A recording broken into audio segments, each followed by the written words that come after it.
So ரசூல் ஸல்லல்லாஹு அலைஹி வஸல்லம் ஆகட்டும், அவங்களுடைய தோழர்களான சஹாபாக்கள் ஆகட்டும், இவங்க எல்லாமே நவீன காலத்துக்கு தேவையான எல்லா விஷயங்களையும் முன்கூட்டியே அதற்கான முன்னோடியாக இருந்து செயல்பட்டுருக்காங்க. நெறைய படிப்பினைகள் நமக்கு குடுத்துருக்காங்க.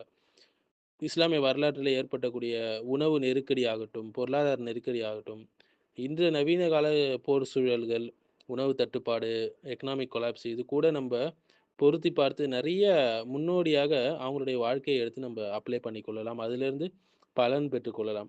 குறிப்பா உமர் ரலியல்லாஹு காலத்தில பஞ்சம் இருந்தது. ஃபமைன் காலம் இருந்தது. ஸோ இன்றைய கால போர் சூழல்களோடு அதை ஒப்பிட்டு பார்க்கும்போது, நம்ப எப்படி வந்து ஃபுட் ஷார்டேஜ் பிரிப்பரேஷன் பண்றது என்று நெறைய விஷயங்கள் நம்ம கத்துக்கொள்ளலாம். இதெல்லாம் எப்பயோ 1400 வருஷத்துக்கு முன்னாடியே அவங்க சொல்லிட்டு போயிட்டாங்க. புதுசா நம்ம ஃபாலோ பண்ணணும்னு இல்ல. அத காப்பி பண்ணாலே போதும். ஸோ உமர் ரலியல்லாஹு காலத்தில ஒரு பெரிய பஞ்சம் ஏற்பட்டது. இயர் ஆஃப் ஆஷஸ் என்று வரலாற்றில அழைக்கப்படுது.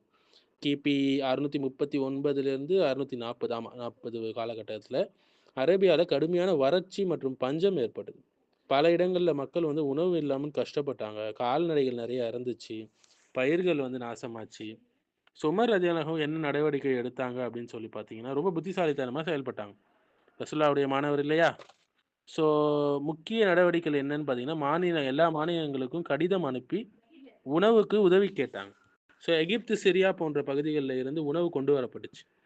குறிப்பாக அரசருடைய ட்ரெஷரரி பைத்துல் மால் மக்களுக்கான பைத்துல் மால் மூலம் மக்களுக்கு இலவச உணவு வழங்குனாங்க. சில சட்டங்களை தற்காலிகமாக தளர்த்தப்பட்டுச்சு. முழுமையாக நீக்கப்படல.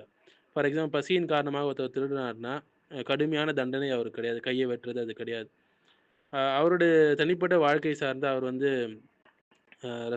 அவர்கள் வந்து மக்களோட மக்களாக மக்கள் பட்ட கஷ்டத்த அவங்களும் பட்டாங்க. அப்பதான் மக்கள புரிஞ்சு கொள்ள முடியும் என்று. மக்கள்லாம் பசித்திருக்க நான் மட்டும் உணவு உண்ண முடியாது என்ற கொள்கையை வச்சிருந்தாங்க. எந்த தலைவர் இப்படி இருப்பா சொல்லுங்க? அவங்களுடைய தனிப்பட்ட வாழ்க்கையில அவங்க நெய், இறைச்சி போன்றவற்றை சாப்பிடாம சாதாரண உணவு மக்கள் என்ன சாப்பிட்டாங்களோ அத மட்டும் சாப்பிட்டாங்க. அதனால தான் அந்த ஆட்சி சிறப்பான ஒரு ஆட்சியாக இருந்தது. மக்கள் பசியால் துன்பப்படும்போது நான் சுகமா வாழ மாட்டேன் என்று அவங்க சொன்னாங்க. ஸோ ஒரு ஒட்டகத்த அறுக்கும்போது கூட அதில சிறந்த பீசஸ் வந்து அவங்களுக்கு எடுத்து வரப்படும்போது, அது வேண்டாம். மாறாக மக்கள் சாப்பிடக்கூடியது எனக்கு குடுன்னு சொல்லி சொன்னாங்க. இன்றைய உலகத்தில நடக்கக்கூடிய பிரச்சனைகள் பார்க்கலாம். இப்போது உலகில வந்து போர்கள் நடக்குது, ஷிப்பிங் பிரச்சனைகள் நடக்குது, பொருளாதார அழுத்தம் நடக்குது. என்னென்னமோ இருக்கு. ஒரு பக்கம் ஃபியூயல் பிரைஸ் இன்க்ரீஸ் ஆவுது. ஃபுட் சப்ளை செயின் வந்து டிஸ்ரப்ஷன் ஆவுது. கேஸு, பெட்ரோல் எல்லாமே ரேட் ஏறி போச்சு. ஃபெர்டிலைசர் ஷார்டேஜ் ஆவுது. ஷிப்பிங் டிலே ஆவுது. இதனால சில நாடுகள்ல ஃபுட் இன்ஃப்ளேஷன் வந்து அதிகமா ஆவுது. ஃபார் எக்ஸாம்பிள் ரஷ்யா, உக்ரைன் வார் கூட காரணமாக உலக அளவுல வீட்டு, சன்ஃப்ளவர் ஆயில், ஃபெர்டிலைசர் இது எல்லாமே விலை அதிகரிச்சுச்சு இல்லைங்களா? சமீப காலங்கள்ல நம்ம பார்க்கலாம்.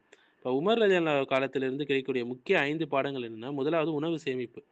அரசரும், மக்களும் கிரெயின் ஸ்டோரேஜ் வச்சிருக்கணும். ஸ்டாக் வச்சிருக்கணும் ஆல்ரெடி. அடுத்து சமூக உதவிகள். பசியால் பாதிக்கப்பட்டவங்களுக்கு கம்யூனிட்டி சப்போர்ட் நம்ம குடுக்கணும். நம்ம மத்தவங்களுக்கு உணவளிக்கும்போது அல்லாஹ் தானா நமக்கு உணவளிக்கக்கூடியவனாக இருப்பான். மேலும் எளிமையான வாழ்க்கை. அதிக வீண் விரயம் செய்யாமல் எளிமையான உணவு சாப்பிட்டு சேமிச்சு வைக்கணும். அடுத்து பொருளாதார தட்டுப்பாடு இல்லைங்களா? அவசர காலத்தில அ அரசுகள் வந்து பிரைஸ் கண்ட்ரோல் செய்ய வேண்டும். அடுத்து சபுர் பொறுமையாக இருக்கணும். சபுருக்கு அளவில்லாத கூலி அல்லாஹ் குடுக்குறான். எவ்வளோ பெரிய நெருக்கடிகளாக இருந்தாலும் சபுர் ஒன்றைக் கொண்டு நம்ம என்ன செய்யலாம்? அந்த நெருக்கடிகளை சமாளிக்க முடியும். உமர் ரலியல்லாஹு காலத்தில பெரிய பஞ்சம் வந்தாலும் நல்ல நிர்வாகம் மூலம் அது சமாளிக்கப்பட்டுச்சு. இன்றைய உலகுல போர் காரணமாக சப்ளை ப்ராப்ளம் இருந்தாலும் முழுமையான கொலாப்ஸ் வந்து பொதுவாக அரிதானது. ஆனா புத்திசாலித்தனமா நம்ப பிரிப்பரேஷன் செய்யணும். அல்லாஹ் மீது தவக்குல் வைக்கணும். கம்யூனிட்டி சப்போர்ட் ரொம்ப முக்கியம். அல்லாஹ் தான் ராஸிக், ரஸ்ஸாக், ஹைருர் ராஸிகீன் உணவளிக்கக்கூடியவன். அதுல எந்த மாற்றமும் இல்ல. ஆனா நம்ம சும்மா உட்கார்ந்துட்டு இருக்கக்கூடாது. நம்மளாலான உலகளாவிய முயற்சிகள் எல்லாத்தையும் செய்ய வேண்டும். 15 வகையான கிரைசிஸ் மேனேஜ்மெண்ட்ட உமர் ரலியல்லாஹு செஞ்சாங்க. 15 வகையான கிரைசிஸ் மேனேஜ்மென்ட் ஸ்ட்ராட்டஜிஸ் வந்து அவங்களுடைய லீடர்ஷிப்லேருந்து நம்ம கற்றுக்கொள்ளலாம். அது ஒரு நெருக்கடியான காலத்தின் போது எப்படி அதை மேலாண்மை செய்ய வேண்டும் என்ற விஷயத்த ஃபர்ஸ்ட்டு ஃபுட் இம்போர்ட். பஞ்சம் ஏற்பட்டபோது மற்ற பகுதிகளிலிருந்து உணவு கொண்டு வந்தாங்க. குறிப்பா எகிப்து மற்றும் சிரியா பகுதியிலிருந்து கிரெயின்ஸ் அனுப்பப்பட்டுச்சு. அடுத்தது சென்ட்ரல் ஃபுட் டிஸ்ட்ரிபியூஷன். அரசு மூலியமாக ஃபுட் டிஸ்ட்ரிபியூஷன் சென்டர் அங்கங்க அமைக்கப்பட்டு மக்களுக்கு உணவு வழங்கப்பட்டுச்சு. அடுத்தது ஸ்டேட் ட்ரெஷரி சப்போர்ட் இருந்தது. பைத்துல் மாலுடைய ட்ரெஷரி மூலியமாக மக்களுக்கு உதவி செஞ்சாங்க. அடுத்தது ரேஷன் சிஸ்டம் இருந்தது. மக்களுக்கு ரேஷன் போன்ற முறையில உணவுகள் விநியோகம் செய்யப்பட்டுச்சு.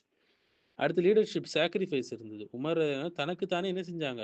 எளிமையான உணவு உண்டாங்க. லக்ஸுரி ஃபுட்ட சாப்பிடல அவங்க. மக்களோட மக்களாக மக்கள் பட்ட கஷ்டத்தை அவர்கள் உணர்ந்தாங்க. அடுத்து பப்ளிக் அக்கவுண்டபிலிட்டி. அதிகாரிகளை தொடர்ந்து கவனிச்சாங்க. ஏன்னா, அந்த நேரத்தில வந்து மார்க்கெட்ல வந்து என்ன செய்வாங்க, பொருட்களை பதுக்குவாங்க இல்லைங்களா? விலை ஏற்றி விக்கிறதுக்காக. இது போன்ற விஷயங்கள ரொம்பவே கண்காணிச்சாங்க. டைரக்ட் ஃபீல்டு இன்ஸ்பெக்ஷன் இருந்தது. இரவு நேரங்கள்ல நகரத்தை சுற்றி மக்களுடைய நிலையை பார்த்தாங்க. டைரக்ட்டா போய் இன்ஸ்பெக்ஷன் நடத்துனாங்க. அடுத்து கம்யூனிட்டி சாலிடாரிட்டி இருந்தது. மக்கள் ஒருவருக்கு ஒருவர் உதவ வேண்டும் என்று ஊக்குவிச்சாங்க. அடுத்து டெம்பரரி லீகல் ஃப்ளெக்சிபிலிட்டி இருந்தது. பசியின் காரணமாக திருட்டு நடந்துச்சுன்னா, கடுமையான தண்டனைகள் தற்காலிகமாக தள்ளுபடி செய்யப்பட்டு இருந்தது. அடுத்து நல்ல கம்யூனிகேஷன் நெட்வொர்க் இருந்தது. மற்ற மாகாணங்களுக்கு கடிதம் அனுப்பி உதவி கேட்டாங்க. இருக்கக்கூடிய நிலைகளை சொன்னாங்க. அடுத்து சப்ளை செயின் புரொடெக்ஷன் ரொம்ப முக்கியம். ட்ரேட் ரூட்ஸ் வந்து பாதுகாக்கப்பட்டுச்சு. அடுத்து முக்கியமான விஷயம் பாவர்ட்டி ரிலீஃப். ஏழை குடும்பங்களுக்கு அரசு வந்து என்ன செஞ்சுச்சு? உதவி வழங்குச்சு. ஒரு பக்கம் மைக்ரேஷன் சப்போர்ட். சில மக்கள் பாதுகாப்பான பகுதிகளுக்கு மாற்றப்பட்டாங்க. ஒரு ஸ்பிரிச்சுவல் லீடர்ஷிப் இருந்தது. மக்களோடு மக்களாக சேர்ந்து துவா செய்யக்கூடியவங்களாக இருந்தாங்க. அந்த கஷ்டத்தை சகித்துக் கொள்ளக்கூடியவர்களாக இருந்தாங்க. ஒரு லாங் டெர்ம் பிளானிங் இருந்தது அவங்ககிட்ட. அ கிரெயின் ஸ்டோரேஜ் இதெல்லாம் மேம்படுத்தப்பட்டுச்சு. ஸோ இன்றைய உலகில நமக்கு கிடைக்கக்கூடிய பாடங்கள் இதுதான். அவங்க வாழ்க்கையிலேருந்து. சப்ளை கிரைசிஸ் வந்தாலும், நல்ல ஃபுட் செக்யூரிட்டி, நல்ல ஸ்ட்ராங்கான governance, community support, economic planning இவைகள்லாம் இருந்தால், அ பெரிய அளவுல பிரச்சனைகளை சமாளிக்க முடியும் பிஇذنில்லாஹ். ஏன்னா, அல்லாஹ் தான் வந்து உணவளிக்கக்கூடியவனாக இருக்கிறான்.